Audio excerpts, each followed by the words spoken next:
கடகராசி. ஸோ உங்களுக்கு வந்து ஒரு கேள்வி. ஸோ நீங்க என்ன கமெண்ட் பண்ணியிருக்கிறீங்கன்னா, பேபி வந்து அடாப்ட் பண்ணிக்கலாமாண்ணா? அப்படின்ற ஒரு கேள்வி உங்களுக்கு வந்துருச்சு. சரி ரைட். இப்ப வந்து கடகராசி அப்படின்னு வரும்போது வந்து இன்னைக்கு டேட்டுக்கு வந்து ராசிக்கு வந்து 12ல வந்து குரு மறையறாரு. அதே அடுத்த மாசம் 9ஆம் தேதி வந்து குரு வந்து அதிசார வக்ர பயிற்சி நடக்க போறதுனால, சிலருக்கு வந்து இந்த புத்திர பாக்கியத்தையும், கரு தரிப்பதற்குரிய வாய்ப்பையும் இவங்க ஏற்படுத்துவாங்க.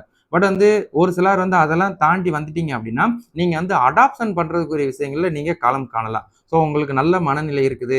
உங்க வீட்டாளுங்களுக்கு நல்ல மனநிலை இருக்குது. உங்க பார்ட்னருக்கு நல்ல மனநிலை இருக்கு அப்படின்னா, நீங்க தாராளமா வந்து நீங்க ஃபாலோ பண்ணுங்க. அப்ப லீகல் ப்ராசஸ்ல கரெக்ட்டா ஃபாலோ பண்ணுங்க. பிள்ளை உங்களுக்கு வருவதற்கும், அடாப்ட் பண்ணி அந்த பிள்ளைய நல்லவிதமா வளர்ப்பதற்குரிய வாய்ப்புகள் உங்களோட ராசிக்கு இருக்கு. அத நீங்க தாராளமா ப்ரொசீட் பண்ணலாம். நீங்க வந்து மிஸ் பண்ணிறாதீங்க. அதே மாரி வந்து லீகலா ஃபாலோ பண்ணிக்கோங்க. ஏன்னா, அதுக்கப்புறம் பிள்ளை எடுத்து வந்ததுக்கப்புறம் எந்தவித ப்ராப்ளங்களும் சந்திக்காத அளவுக்கு நீங்க கரெக்ட்டா உங்களோட வாழ்க்கைய அடுத்த கட்டத்துக்கு கொண்டு போறதுக்குரிய விஷயங்கள மெயின்டெயின் பண்ணிட்டீங்கன்னா சிறப்பு. உங்களுக்கு வாய்ப்புகள் இருக்குது. நீங்க கான்ஃபிடென்ட்டா இன்னையிலிருந்து அதுக்குரிய ப்ராசஸ் ஸ்டார்ட் பண்ணிருங்க.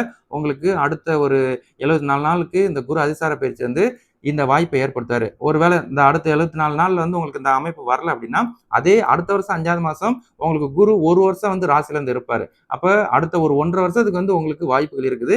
நீங்க அதுக்குரிய ப்ராசஸ் இன்னைக்கிலிருந்து ஃபாலோ பண்ண ஆரம்பிச்சிருங்க. நல்ல ஒரு பேபி உங்களுக்கு அமையணும்னு கடவுள்ட்ட வேண்டிக்கிடுவோம். சரிங்களா?